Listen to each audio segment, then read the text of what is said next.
Tchanan, enquanto a gente engatinha aqui para saber como é que a gente vai fazer para a bola rolar de novo no país que é dito o país do futebol, no país que até outro dia a bola era quadrada, as coisas estão muito mais avançadas, mas muito mais avançadas. Eu vou conversar agora com o CEO do Orlando City, cidade que vai abrigar um tipo de Copa do Mundo, aí, o retorno da MLS. Boa tarde, bom dia ou boa noite, dependendo da hora que vamos assistir. Alexandre Leitão, obrigada por me receber do seu lado da internet. Oi, Marília, é um prazer estar contigo. Alexandre, conta um pouquinho como foi essa articulação para que o Complexo Walt Disney e Orlando, aí nesse plano que vocês têm enorme de reestruturação financeira, abrigasse esse torneio que vai ser quase uma Copa do Mundo, com os times da MLS durante quase um mês, estilo Copa mesmo, para o retorno do futebol nos Estados Unidos. Oi, Marília, é um prazer estar contigo. Alexandre, conta um pouquinho como foi essa articulação para que o Complexo Walt Disney e Orlando, aí nesse plano que vocês têm enorme de reestruturação financeira, abrigasse esse torneio que vai ser quase uma Copa do Mundo, com os times da MLS durante quase um mês, estilo Copa mesmo, para o retorno do futebol nos Estados Unidos. Então, Marília, na verdade começou no dia seguinte que a Liga tomou a decisão de suspender o campeonato. Isso no dia 12 de março, foi quando, na verdade, a NBA suspendeu no dia 10, no dia 12 a MLS foi a segunda liga que suspendeu os seus jogos, e num momento de bastante apreensão, de incertezas, de indefinições, né? Não só da gente aqui, eu acho que no país como um todo, de para onde esse vírus ia e de que forma toda essa pandemia ia impactar os negócios e o esporte como um todo. Então, a partir daquele dia exato, já começaram reuniões em seguidas entre os presidentes dos clubes com os executivos da liga para se pensar quais seriam os próximos passos. No primeiro momento, evidente que o mais importante era a segurança das pessoas envolvidas, dos funcionários, de todos que estão dentro do negócio, dentro do futebol, dentro da liga. E a primeira decisão que foi tomada foi simplesmente fecha tudo e manda todo mundo para casa e vamos começar a trabalhar remotamente. Dentro desses trabalhos, dessas reuniões remotas que tivemos, começamos a pensar de que forma saudável, né, que poderíamos de algum jeito retomar. A primeira decisão que foi tomada pela Liga foi a contratação de 3 especialistas em infectologia, né? Então, quer dizer, nós somos do esporte, nós não somos médicos, a gente não tem como tomar a melhor decisão no sentido de garantir segurança. Então, a gente foi atrás de especialistas. Cada clube teve que designar a gente chama de task force, mas seria um grupo, né, de responsáveis, onde eu estava, no meu clube eu fazia parte, mas 2 senior executives do clube também faziam parte, e também buscamos um médico infectologista para nos assistir, para nos apoiar também no clube. E aí cada clube tinha um seu. E todos os clubes também tinham que ter um caminho, uma relação próxima com as autoridades locais e com as autoridades médicas locais para entender a evolução da pandemia nos seus diversos lugares, considerando o tamanho dos Estados Unidos e que há diferenças bastante grandes entre picos e números e registros de casos, etc., de estado para estado. A primeira coisa que a gente aprendeu muito rapidamente, quer dizer, foi uma experiência nossa aqui, acho que nos Estados Unidos como um todo, a WNBA está da mesma forma, a NBA está fazendo isso, a gente está fazendo dessa forma. A gente entendeu que continuar o processo natural de jogos, viajando de cidade em cidade, não seria possível, uma vez que o número de casos e a situação de cada cidade ela era muito diferente mesmo que a gente fretasse os voos, etc., eram situações bastante distintas, né? Então, a gente começou a colocar uma série de possibilidades em cima da mesa de criar hubs, e, enfim, eu lembro claramente do presidente da Liga dizendo, olha, nenhuma ideia é ruim, todas as opções estão em cima da mesa, vamos pensar aqui juntos no como é que a gente consegue retomar. E acompanhando, evidentemente, a evolução. Então, eu pensando nessas possibilidades, eu imaginei que talvez a gente não precisasse de hubs, talvez a gente pudesse ter um lugar só, onde a gente pudesse atrair todos os times e pudesse fazer com que tivesse, de certa forma, um torneio. Naquele momento, a gente não sabia exatamente qual seria o formato, mas o mais importante era a volta do futebol de uma forma onde se pudesse proteger a saúde, que é o mais importante das pessoas envolvidas, no caso, os jogadores e todo mundo que fosse participar desse retorno. Fiz uma ligação para os nossos parceiros aqui do clube, que é a Disney, a Walt Disney World, e pensando com eles, olha, vocês têm uns hotéis, não é todo local que você consegue um hotel com 1.900 quartos, aqui em Orlando você tem algumas opções que te oferecem isso, e que tivesse um complexo também pertencente a uma empresa como a Disney, que a gente tem a certeza que está preocupada e que preza pela segurança realmente, do ponto de vista sanitário mesmo, né, da situação, que é o ESPN Wide World of Sports. Né? Lá existem 17 campos. Então, com 17 campos, a gente conseguiria não só fazer com que todos os times tivessem a oportunidade de treinar, mas também que pudessem ser realizados todos os jogos. E aí criou-se o que a gente chamou aqui das duas bolhas de segurança. A bolha do estádio, do hotel, onde todos os times vão estar reunidos e as pessoas envolvidas com o torneio, fechadas, lacradas e ali testadas e todas negativas, e o local onde os treinos e os jogos serão realizados será um único local e haverá um único transporte, né, translado entre o hotel e esse local dos treinamentos e jogos. Então, assim, de uma forma rápida, foi esse o processo que a gente caminhou aqui e enfim, está dando certo. No dia 8 de julho a gente começa o torneio. O torneio está desenhado para acontecer entre 8 e 11 de agosto, certo? Um período que altíssima temporada, normalmente, em Orlando, nos parques todos, porque são férias de verão no hemisfério norte e até férias de inverno no hemisfério sul, então normalmente é um lugar muito visitado, hoje com visitas restringidas ou restritas por conta dos fechamentos de fronteira, mas imagino que de público americano vai ter muita gente na cidade, não necessariamente no evento, mas para a cidade, muito evento. Então, se a gente pode fazer ou querer copiar, né, nós estamos importando ideias interessantes, a gente vê que o Brasil importou quase que de forma uníssona os protocolos europeus para treinos. Não é exatamente aplicado. O protocolo é muito parecido. Testa, treina separado, depois treina junto, depois faz isso, depois faz aquilo. Os jogadores continuam nas suas próprias casas, portanto não estão confinados. E o que dá para invejar, do ponto de vista dos americanos aí, é o fato de vocês terem uma liga e não dependerem dos acordos de federação. Porque isso eu acho que é uma marra brasileira. Porque aqui a gente tem, cada campeonato estadual tem a sua regra, e o campeonato brasileiro outra regra, e há hierarquia.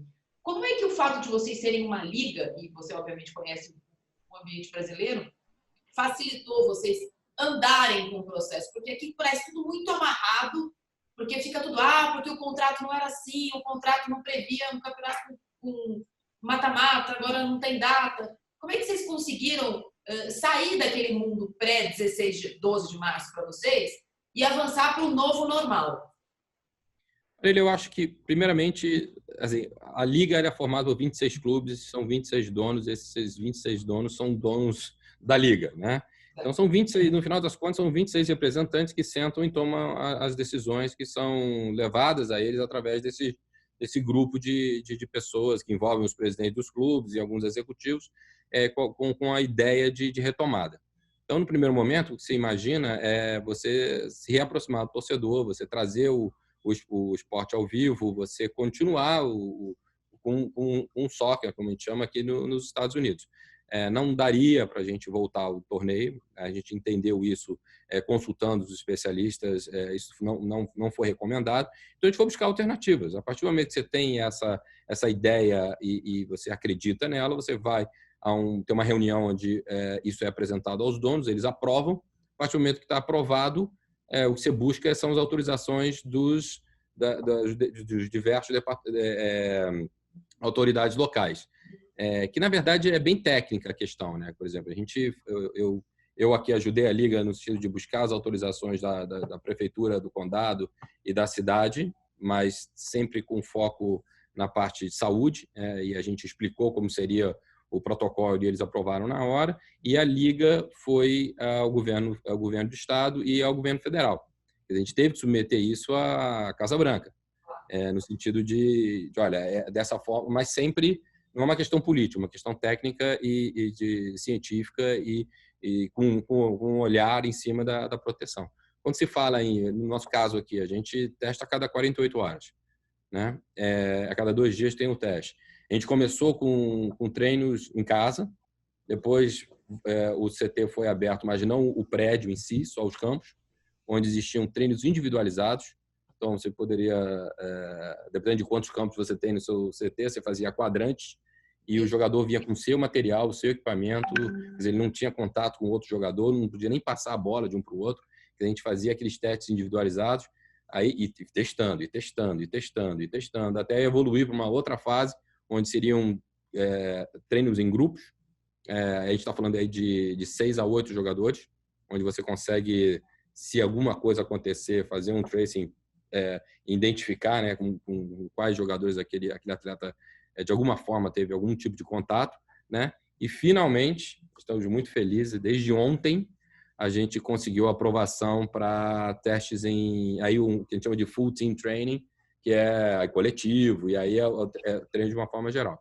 Mas isso é baseado em muito teste. Tem bastante investimento nisso.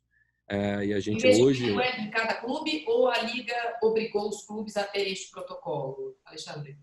Como os clubes são donos da Liga, na verdade, isso é uma definição que foi dado pela Liga e a gente é responsável por... Também fazem testes a cada 48 horas. Cada clube... Até a chegada ao hotel, a gente... Até a chegada na bolha, vamos dizer assim, a gente tem a obrigação de fazer testes a cada 48 horas.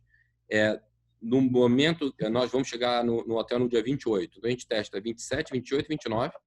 Serão 3 testes seguidos. E depois um teste antes de cada jogo. Você vai testar bastante.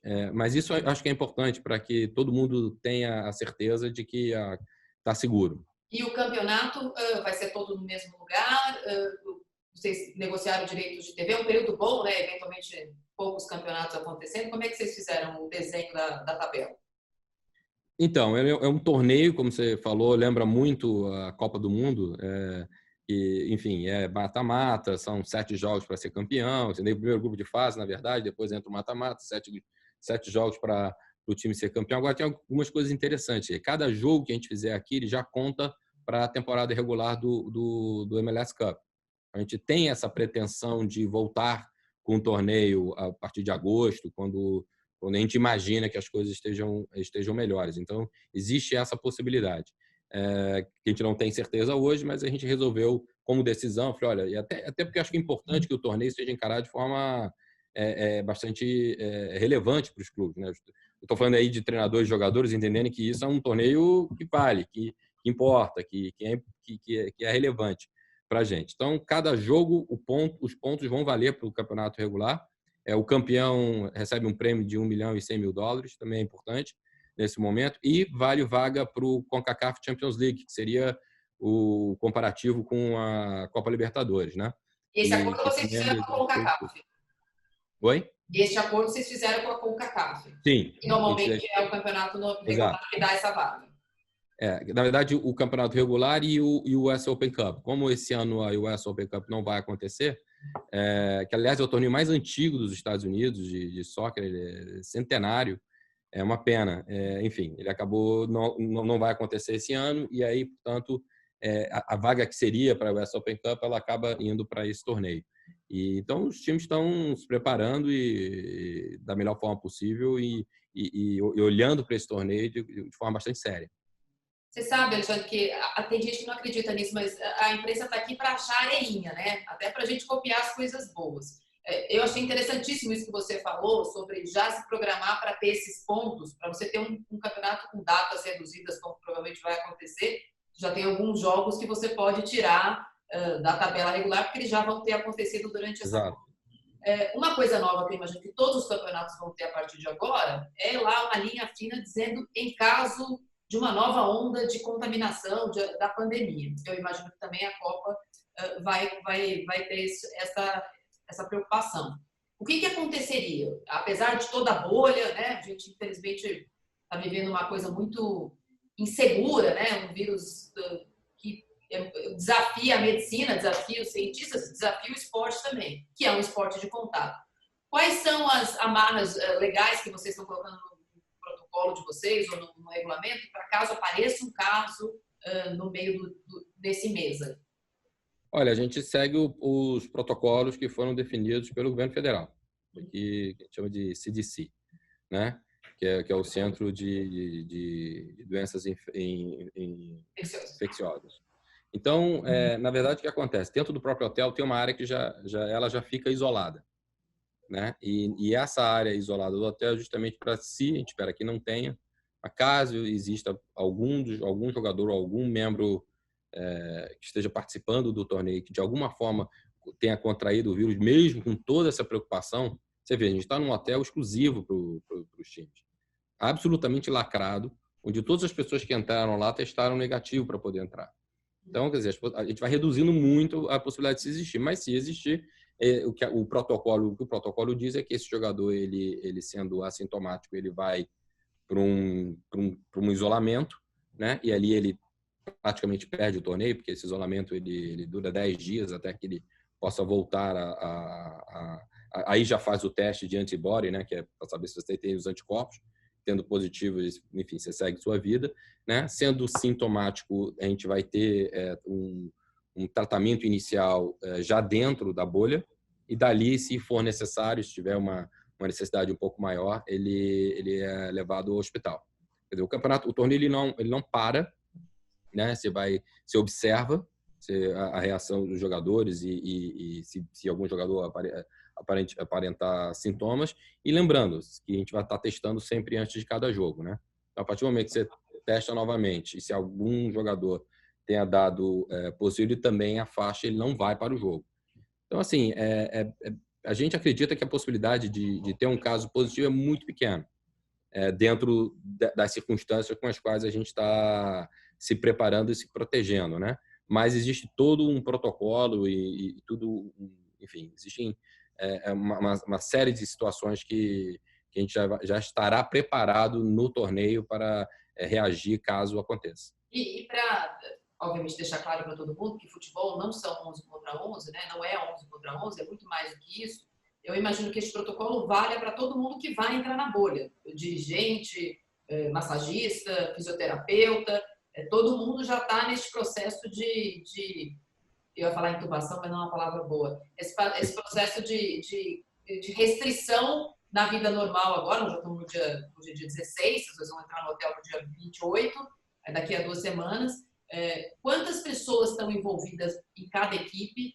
E quantas pessoas vão ter no estádio, né? A gente tem visto 200 no campeonato alemão, estão falando em 300 no campeonato, na Premier League. Como é que vocês estão desenhando esse trabalho? Quantas pessoas vão entrar no hotel por equipe? Olha, você tem uma ideia, né? A gente está falando de 1.900 quartos para 26 times.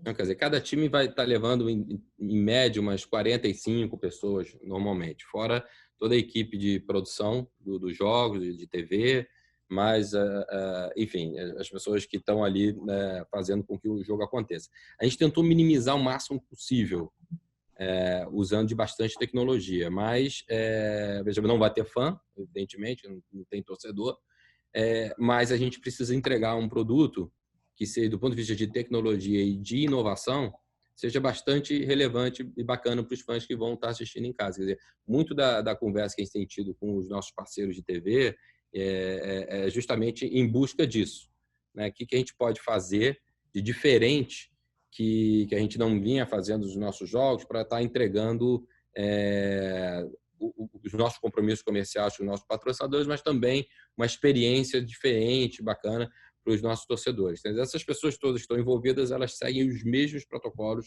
dos jogadores. Quer dizer, então tem gente da área de comunicação, por exemplo, que estará e também é limitado. No nosso caso aqui, cada time só pode levar 2. Então tem que ser pessoas que realmente a gente brinca aqui, né, que tem que chutar, correr, cabecear e fazer o gol. Quer dizer, te dar um exemplo, né, de uma área determinada, e essas pessoas elas já estão em protocolo de campeonato. Elas não podem ter acesso, elas não vêm ao escritório mais, ao office, eles só ficam, só podem ter acesso ao centro de treinamento, e para ter acesso ao centro de treinamento, essas pessoas já vêm fazendo também esses testes a cada 48 horas.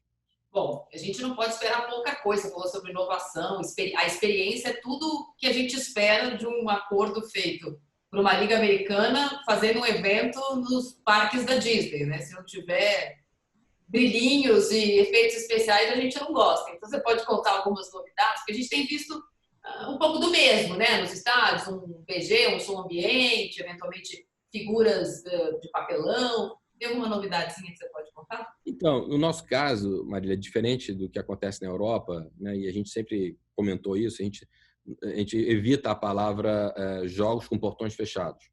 A gente não está indo para um estádio onde você cria aquela atmosfera vazia, né?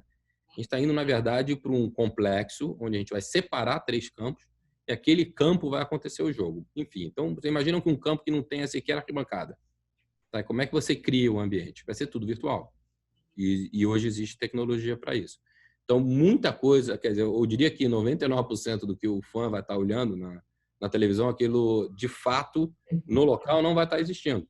Mas isso te dá uma enormidade de possibilidades, inclusive de ter torcida, inclusive de ter a energia, a atmosfera que você busca. A gente, por exemplo, vão ter imagens de drones, coisas que a gente não usa em jogos em função até pelo fato de ter torcida e dentro do estádio a gente não quer correr esse tipo de risco. A gente vai ter muito mais câmeras de transmissão do que normalmente a gente tem nos jogos normais para buscar ângulos diferenciados. Quer dizer, existem uma série de pensamentos. A gente chegou a pensar em microfonar juiz, enfim, tem uma série de situações que a gente vem pensando. Vai microfonar o juiz? Meu sonho de consumo. Existe uma conversa nesse sentido, ainda não foi batido o martelo, mas é para justamente trazer mais experiências para o fã e para que a transmissão ela seja realmente... E a única coisa de bom, eu acho que toda essa história... Eu não gosto muito dessa palavra do novo normal, eu acho ela muito, muito, muito ruim, né? Eu acho que a gente está num momento de transição onde a gente vai experimentar uma série de possibilidades e a gente vai acabar que, quando isso tudo terminar, isso vai acabar um dia, a gente vai sair dessa, vai voltar a viver a nossa vida, né? A gente vai poder aproveitar algumas coisas que fomos forçados, digamos assim, a fazer nesse período que possa ter dado certo e a gente vai continuar durante o campeonato e nas transmissões futuras. Então, vão ter aí uns testes, umas ideias bem interessantes que a gente já vem pensando e que, fora o que a gente já vem aprendendo também das outras ligas. Quer dizer, a Bundesliga para a gente foi um espetáculo, porque todo mundo ali sentado assistindo, foi a primeira, foi o laboratório de todo mundo, né? Então, e eles fizeram uma série tomaram algumas decisões muito interessantes. Os primeiros jogos não tinham o barulho da torcida, como você mesmo mencionou. Já outros, agora, a partir de um tempo para cá, já praticamente todos os jogos têm. Isso ajuda a trazer um pouco de atmosfera e energia para dentro do estádio. Agora, quando você cria um ambiente virtual, você pode ali brincar com o que você quiser. Então, você imagina um grande chroma key em volta do campo e aí uma série de situações vão estar acontecendo. Tanto para gerar atmosfera e energia para os nossos torcedores, como também olhando para os nossos compromissos com os nossos patrocinadores. A gente tem que imaginar que é importante que a MLS ela aconteça do ponto de vista comercial também, né? Puxando sardinha para o meu mercado, como é que vocês vão fazer com a imprensa? Como é que a imprensa vai participar disso? Há um credenciamento para a bolha? Ou vai ser tudo feito via internet, Zoom, as conferências de imprensa, as informações, as entrevistas? Como é que vocês vão fazer para difundir aí as informações? Olha, os clubes eles vão ser responsáveis por gerar conteúdos e esses conteúdos serem distribuídos para a imprensa e também vão existir entrevistas através de Zoom ou enfim, qualquer outro tipo de tecnologia virtual. Quer dizer, a imprensa ela vai estar inserida sem estar presente. Sem estar presente. E aí, como é que você vai se defender de uma coisa que eu imagino que vai acontecer, apesar de não ter torcida, de você jogar em casa e todo mundo jogar fora? na verdade, a gente não considera muito jogar em casa. Jogar em casa para a gente é jogar no nosso estádio, né? Enfim, a gente está jogando na nossa cidade. É evidente que a gente está mais acostumado com a temperatura, a gente não vai fazer nenhum tipo de viagem. Tem gente viajando aí 5, 6 horas para chegar até aqui. Muito embora todos os voos de todos os clubes serão voos fretados, etc., a gente está encarando como uma oportunidade para a gente. Eu brinquei com o meu pessoal de operações de futebol, né? Do vice-presidente de futebol, meu treinador, dizendo, olha, a minha parte eu já fiz, né? Eu trouxe para cá o torneio, agora vocês, né? Joguem, faça o favor. E ainda vocês caem do mesmo grupo do Miami, né? Dois times próximos, né? O mesmo grupo. Só para a gente explicar um pouquinho para ver como vai funcionar, eu vou tentar colocar uma arte neste momento no vídeo, mas são 6 grupos, certo? Isso. Classificam-se os 2 primeiros e os 4 melhores terceiros.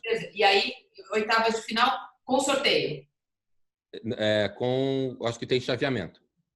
Tem chaveamento dos terceiros. Chaveamento. E aí, chaveamento até a final no dia 11. Exatamente. O prêmio de $1 milhão para o campeão, $1.100.000 para o campeão. E vai para os jogadores. E vai para os jogadores. Para os jogadores. Entendi. E uma vaga na CONCACAF Champions League. E os pontos contam para o torneio. Ou seja, tem muita coisa em jogo aí. É um torneio bastante importante. A gente está levando bastante a sério. Olha, Alexandre, primeiro eu queria agradecer você me receber aí do outro lado do Zoom, já que nós não estamos podendo estar no mesmo local. Desejar sorte ao Orlando. Quando eu fui assistir o jogo do Orlando aí no estádio, dei sorte. Gostei até verdade. Deu sorte. Você e o Paulo têm que vir mais aqui assistir jogos nossos. O problema é que a gente não chega. A gente não chega, a gente invade, né? Muita criança junto. A gente lota metade do estádio. Eu desejo sorte na empreitada e para o time, porque acho que vai ser um exemplo. Porque muitos campeonatos vão ter que fazer, se adaptar. A gente tem visto, infelizmente aqui no Brasil, isso é uma crítica minha, os dirigentes em si mesmados no mundo que parou aqui no Brasil no dia 15 de março. E todo mundo falando em retomar. E é sempre bom a gente ver que, às vezes, no momento ruim, surgem ideias novas para coisas novas, né? O momento é novo, é necessário um campeonato novo. Boa sorte, parabéns. Obrigada, Alexandre. Não, obrigado pela oportunidade, sempre bom conversar contigo. E olha, o que eu diria, assim, para terminar, que o mais importante é, primeiro, você tem que colocar a saúde em primeiro lugar, você tem que buscar especialistas que entendam, ou que entendam mais do que nós sobre como lidar com esse vírus, e coordenação. Eu acho que a palavra-chave que a gente aqui, sempre, desde o primeiro momento, nós fizemos um trabalho coordenado. E sem coordenação e sem você ter as informações, né, de pessoas que têm o conhecimento, a tua possibilidade de sucesso ela diminui bastante. Olha, eu tenho já a camisa roxa. Agora, essa preta e branca, que eventualmente eu acho mais chique, você precisa mandar para mim. Combinado. Combinado? Obrigada. Já vim de preto e branco aqui em homenagem a você. Obrigada. Beijo. Não é o Diogo assessor, né? O time dele é a mim, claro. Obrigada, Alexandre. Um beijo para vocês aí. Um beijo, tchau.